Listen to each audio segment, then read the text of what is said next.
All right, it's time to update Day of the Dead.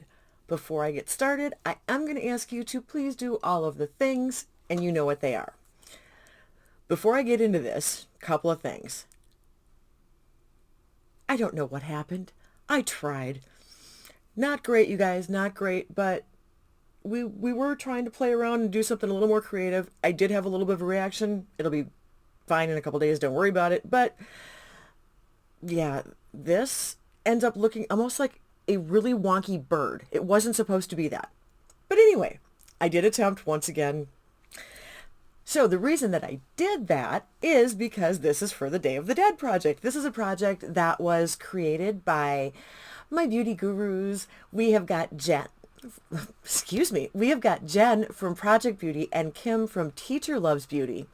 Don't know why that was hard to get out there. And they came up with a project centered around the cultural celebration of Day of the Dead. They did do this in collab with the Fantastic Ladies group on Facebook. So you know everybody's going to be linked down below. Holy moly, I cannot talk today. All right, everybody's going to be linked in the description box for you can find all the information. Now, the way that they did this, and this is kind of perfect having these two together to work on this project because Kim, being a teacher, likes the research aspect, and Jen is actually drawn to this because of the process of grieving and celebration of life. So the two of them combined came up with this awesome list of 20 double prompts. So in order to roll in new ones, you have to complete both part A and part B, and we're doing 3 prompts at a time, so that's 6 items. So let's talk about, was that everything? Okay, monthly updates. Oh, I didn't tell you when it started. So this started on November 2nd of 2022, will end November 1st of 2023, because those are the days when Day of the Dead is celebrated. I really can't talk. This is going to be a fun one. The hashtag on this is Day of the Dead PP. I think now I've gotten through all of the business stuff. I don't know why I'm feeling like I'm rushed to do this. This is one of those things where when I try and mess with this and come up with an idea for a sugar skull, which sometimes is an epic failure, I either do it first thing in the morning or last thing at night. And this one is first thing in the morning, and I don't think my brain is online yet. That may be the problem.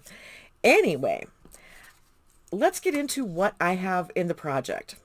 So I had prompt 4. 4A is orange, and for that I brought in, oh shoot, which one of these did I bring in? I believe I brought in this one.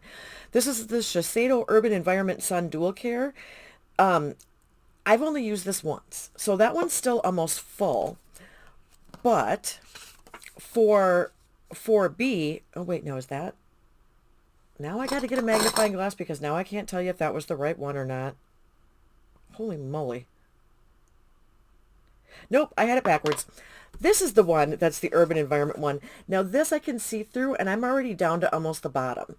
This is part B. This is the Ultimate Sun Protector Lotion 50 SPF. These came together. I got a Shiseido box from Macy's, and so I put these both in for the prompt for orange and sun because they are both sun care and they both have orange. That was my thinking when I did that. And I thought that I would use this one for my body and the other one for my face. Well, I've used it once for my body, but I've used this exclusively for my face. So this may end up being face after this one's gone because I think that will actually encourage me to use it more quickly. So anyway, those two are staying in. Man, wow, this is going to be an interesting one. Okay, let's just keep plugging away and we'll just see how screwy this is. The next prompt I had in is I still had 8B in. I had finished A, but I had not finished B. And for that, it is offerings, a gifted item, and I had the Beauty Bay Earthy palette that Ruth Foley had sent to me. I still had a look to do, and honestly, for the third look, all I used was this shade here. Oh, mirror. This shade here, which, there, you're getting a better representation of. Geez, that mirror's blinding. And then not lime, where is pine? This one. So I figured since I didn't just go for the glitters, I went for the mattes, I was going to count that. And because I have used every single shade in the palette creating these looks, I figured that counted. I know it's kind of lame, but it did count. And so that is the, oh wow, can you see that top one? Yeah, those are the colors. that is actually a completed prompt. Now, with the first two looks, I did quite a few more shades, obviously, and you've seen me do swatches of all of those. So I am considering this done, completed, and that means 8 rolls out entirely because I've completed prompt A and B. And this is a great palette, in case anybody wants to know. It's lovely. I loved everything about it, and I'm very happy to have it in my collection. All right, so then what I had brought in last time was prompt 18. Now, 18A is Mexican flag, the 3 guarantees. So it was 3 cardboard or foil samples. For that, I brought in a Josie Marin. This is the Pro Retinol Body Butter. Now, Pro Retinol, don't know, didn't notice anything different. Are her body butters lovely? Yes, absolutely. I enjoyed this very much. I actually got a couple uses out of this, and it was quite lovely, which isn't bad because this is only a 10 ml sample. It smells good. It's nice. It absorbed for me very well, but it actually gives a good moisture. I really liked it. Then I brought in the Indie Lee Brightening Cleanser, and I got it like 3 washes, 4 washes maybe out of this, and it's okay. I mean, it's not going to dethrone my favorite. It's not anything I'm going to rush out and buy, but did it work as a cleanser? I double cleanse. Yes, it worked fine. It was lovely. All right, then finally was the L'Oreal Revitalift Derm Intensives 1.5% hyaluronic acid, and I lost the other half of the card somewhere along the way. I liked it. I did like it. It's a little bit thicker than my ordinary hyaluronic acid serum, but is it essentially doing the same thing? Yes, it is. And I think this is actually higher priced. But it was a pain in the butt to get out of here. I had to keep cutting the card down further to actually get it to disperse because you only have to use a couple drops. Well, yeah, this is not the easiest way to get this out of here. So if the opportunity came up, like if I had a coupon or I had something or I was somewhere where I needed to grab something quick, this is definitely one I would go ahead and go for. There's absolutely nothing wrong with it. Yes, I enjoyed it. But like I said, the ordinary works fine for me, so I wasn't really thinking of switching, so that's kind of where we're at with that. But that means that part is completed, and that is a rollout. Now, for 18B, Mural. This is an item that has a mural or beautiful artwork. Well, I went with the Benefit Willow Blush just because I thought this was just gorgeous and summery, and I really like the artwork on it, so that's why I put it in. Now, it does have the mirror, and that's what it looks like. I'm getting weird lighting. It's hard to see things here. Now, I put this in for 5 uses, and while I am technically at 4 out of 5, isn't that pretty? I love that color. I am going to, after I take my shower and get all this off and put on my face for the day, use this for the 5th time. So I'm going to count this as a completed item and completed prompt because quite frankly, it, like I said, is going to be, I don't know, an hour. I'll have it back on my face. I love this. But, so I'm going to count that as done because there's no point in me holding on to it when I'm going to use it later today and then giving you an update on it next month. That seems silly. So that's what we're doing. And that means that I have 2 completed prompts so I can roll in 4 new items. And I have decided, finally decided on what products I wanted to bring in. That was the problem. All right. So I got 17. A is La Calvera? I don't know if I'm saying that right. I'm probably not. Katrina. So it's Elegant Skull. A fancy or elegant item doesn't need to be expensive. I've got these ZC palettes. I have the 3 little cat ones, and I do have the skull one, which you're probably going to, if I can get to it, you're going to see it later. I know Jaylon put hers in, so you have seen those before. But the packaging is insanely nice on these. The artwork is so pretty. They're so cute. So elegant, cute, take your pick. I thought it's fancy pants, in my opinion. And then on the inside, it does have a little mirror and a little protector. But then these are the colors. So this is just a nice little kind of pinky neutrally one. And you can see all the imprints. Hopefully. It's a little hard to see on a couple of them. But this one has a cute little kitty face and some flowers, and then this one just has flowers.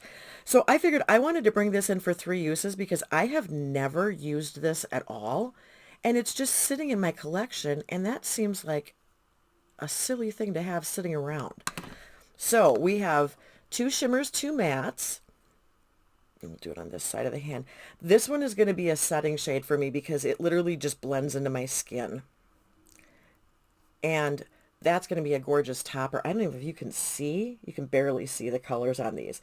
They're subtle. They're light, but they're very, very pretty. And actually, this pink one is supposed to be a shimmer, but I'm not getting a lot of shimmer out of it. I'll use it as like a crease shade. I don't care that it's shimmer because it doesn't seem super shimmery to me, but this is really pretty. Very subtle, very light, and you know that like this is subtle and light to an extent, but I do like my purples and my pinks and my colors too. So this one is going to be a little bit toned down, but that's okay. We're going to put that in for 3 uses, using all 4 shades each use, just so you know. And then 17B is icing, a vanilla scented item. So for that, I am bringing in this baby. This is from whenever the Sephora sale was, but this was like kind of a Christmas release. This one's the Too Faced Hangover RX Pillow Balm in Vanilla Kiss. This is a travel size. And I'm going to just bring this into finish. I don't know how long these little ones take me, but we'll see. So that is what is coming in for that. And then I've got number 19. So 19A is Spirits of the Children. So this is November 1st at 12 a.m. The spirits of the children are reunited with their families for 24 hours. So for this, it was a product that reminded me of my childhood. With that, and I debated on this, but I didn't want to be ignorant, and it would be kind of ignorant. So anyway, I'm bringing in these sheet masks because they're from the Creme Shop. They're Mickey Mouse. They're squalene and tea tree. And there is a prompt that says something about tea. And I thought, well, tea tree isn't technically tea, so I really shouldn't be using that. But there are 3 Mickey Mouse sheet masks, can't say that. And I'm going to obviously use all 3 of these. Mickey Mouse has been my favorite forever. When I was very, very little, like, I don't know, 2, 3 years old, I had a Mickey Mouse sweatshirt, and my mom said that it was always a struggle to make me give up the sweatshirt so that she could wash it because I've always been a Mickey Mouse fan. So that definitely reminds me of my childhood, and so that is what I'm bringing in for that. Then for 19B, we have Spirits of the Adults. So this is November 2nd at 12 a.m., and this is a night filled with laughter and fun memories, so this is supposed to be a nighttime product. Okay, so this one is a little strange, but this is a very me thing. I spray my pajamas at night because I hate the smell of my drawer. So, just one of those things that I do, and I brought in the Dream Angels in Divine. This is a very old fragrance line of Victoria's Secret. And this is just their mist. And I just am going to bring this in to use 15 times because, like I said, I just spray it on my pajamas. So I figured that seemed reasonable. That is my goal there. And then that, I believe, is everything for this incredibly disjointed update for the Day of the Dead project. Kim, Jen, I apologize. I can't help it. It is just the way I am today. So that means we need to talk about our music moment, which I'm going to do in just a second. Okay, that took me a little bit longer than I expected, so sorry for the choppiness there. The song that we are doing for today's music moment is actually a song called Skeletons, and it's by a band called New Year's Day. The reason I chose to do the song is because of the name Skeletons. It's about the skeletons in your closet. This one isn't so much about loss as it is about sharing the skeletons in your closet. So it doesn't quite fit with the Day of the Dead theme other than within the title of the song, but I love the song and just wanted to bring it to you. So this is where I decided to stick the song. I know I have strange reasons for the way I pick my music moments sometimes. So the band New Year's Day is a band that is from Anaheim, California. They have been around. They actually made it really big through MySpace originally, and that's kind of how they built their following. So they've been around since 2005. Now, they only have, I want to say 4 studio albums, but that does not mean that they have not released other stuff out there. The song Skeletons was actually an early release off of the 2019 album Unbreakable, so it was released like at the end of 2018, just kind of as the preview for the album release. And let me double check and make sure I'm right on that studio albums thing. Yeah, there's technically only 4 studio albums. They have been on like the Vans Warped Tour. They've been touring. They've been around. This is one of the metal bands that has a woman as the lead singer, and Ash Costello has been with the band since 2005. that's a hard gig. That's not the easiest thing in the world, as we have discussed with some of the other music moments when you have females in this area of music, because there are some that are still that old boys club mentality. But hey, that is what it is. So I don't have a heck of a lot to say about it. I'm going to link the video for the song. And like I said, it is veering away a little bit from the theme of the project, but Ash had come up in a conversation I was having with my cousin Cheryl when we were talking about different bands. And so I thought, oh, wait a minute, maybe I need to get this one out here for everybody else too. And then for just to, keep you updated, I just read that they have, in August of 2022, they released their first song in 3 years, and it changed the lineup again. Their lineup has changed and been crazy for, I don't even know. The list of members is insane. But like I said, the new song that came out was Hurts Like Hell. Apparently there will be a new album coming out. I don't know anything about it, but since I only have Unbreakable, definitely going to be keeping my ears open to see if I can get my hands on that one too. So short and sweet on that. It'll be linked in the description box for your viewing and listening pleasure. Thank you for giving me a bit of your time today. It is what it is as far as the disaster that is my world. So thank you for your indulgence. As always, I appreciate it. Until next time, everybody. See ya. Bye.